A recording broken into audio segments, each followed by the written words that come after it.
Welcome back here to today's edition of Intuitive Angling, and appreciate you guys joining me for a on the road video here. Actually, Owen's filming the video, so I'm not holding the cell phone if anybody talks about that.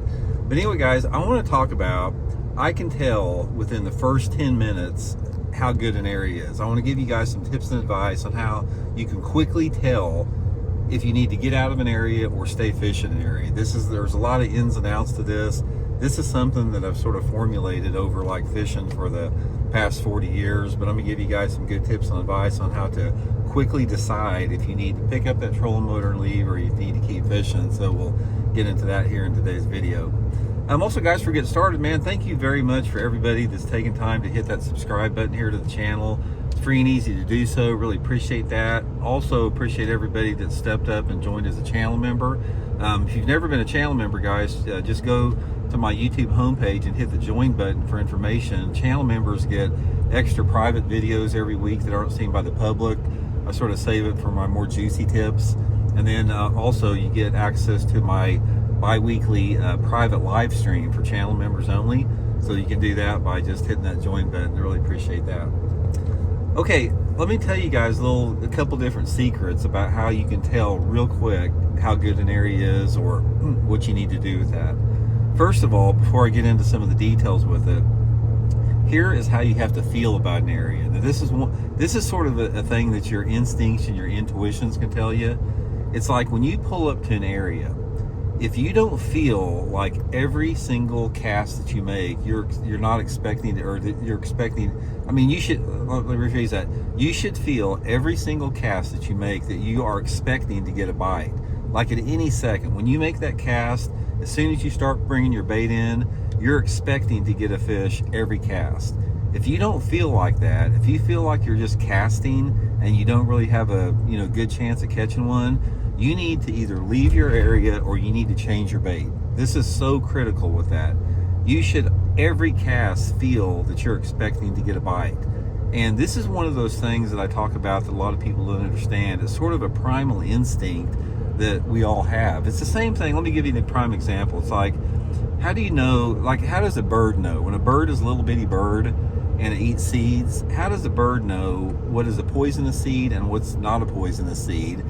It's instinct and intuition and a primal skill. It's the same ability that we have as bass anglers to know if an area is good or not, or know if an area or the lure that you're throwing is good or not.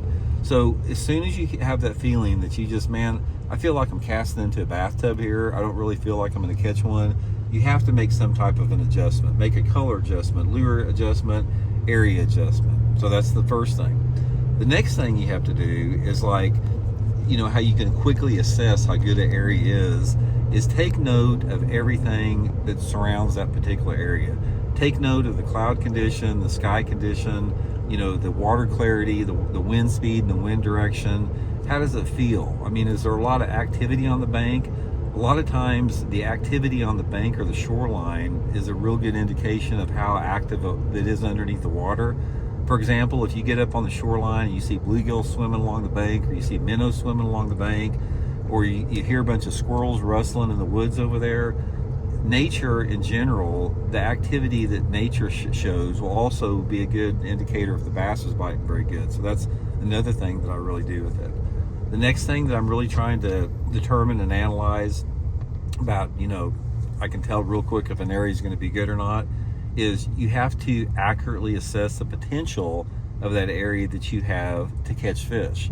Now, I've been talking about this a lot, this potential, because it's one thing that you have got to really understand on an extremely deep, knowledgeable level to consistently catch bass. You have got to accurately assess the potential of your area before you get there. Now, the potential of the area, it has to do with how big of a population of bass that an area can support. And obviously, you want to try to land around the biggest groups of fish that you can. Bass are both group fish and school fish, but they're also lone, rogue, individual fish. Now, you can choose to fish for those lone, individual, rogue fish, but they're a lot harder to catch, and it's a lot harder to be consistent with it. So, let me give you an example. If you get on this pattern, let's say that there's one boat dock every 5 miles down the lake. and you figure out that, you know, you can pull up on these boat docks and catch a fish on a jig on the boat docks. Most of the time that's one rogue fish, or there may be one log in the water or something and there's nothing else around it, one rogue fish. Or maybe like they'll have like a channel marker or a telephone pole in the water, placed for one fish. This is the type of area that you can do decent in tournaments running that, I call it like a junk fishing pattern, but you can't ever pull up to an area and put the trolling motor down and fish for a long time and catch a group of fish. So the most consistent bass anglers out there are the ones that put themselves around groups of bass, populations of bass. In order to be around a population of bass, I know within 10 minutes if I'm around that, because that area is going to have, it's going to be a big area, number one. It's going to have a lot of cover in it, whatever your cover is. It could be grass, lily pads, boat docks, laid on trees, rocky banks, or whatever. So you got a big area with a lot of cover. There's a diversity of cover in it. Say, for example, you got a long riprap bank and maybe it's got some lay down trees on it, or maybe there's some water willows growing on it, or maybe there's some irregular outcroppings on it, a diversity of cover. And then you have to have this area that has some life in it. So take note of the shad activity, the perch activity, turn over some rocks to see if the crawdads are down there, and some type of proximity to deeper water, which is usually a creek channel or a ditch or a river channel. So I can tell just by looking at an area. It's like I go down a checklist. It's like, okay, does it have deep water? Does it got cover? Is it a big area? Does it got a diversity of cover? Is it getting a ton of fishing pressure or not much fishing pressure? And then you should be able to accurately assess in less than 10 minutes the potential of that area. So anyway, guys, that's just a few off the top of my head tips that'll help you out with that.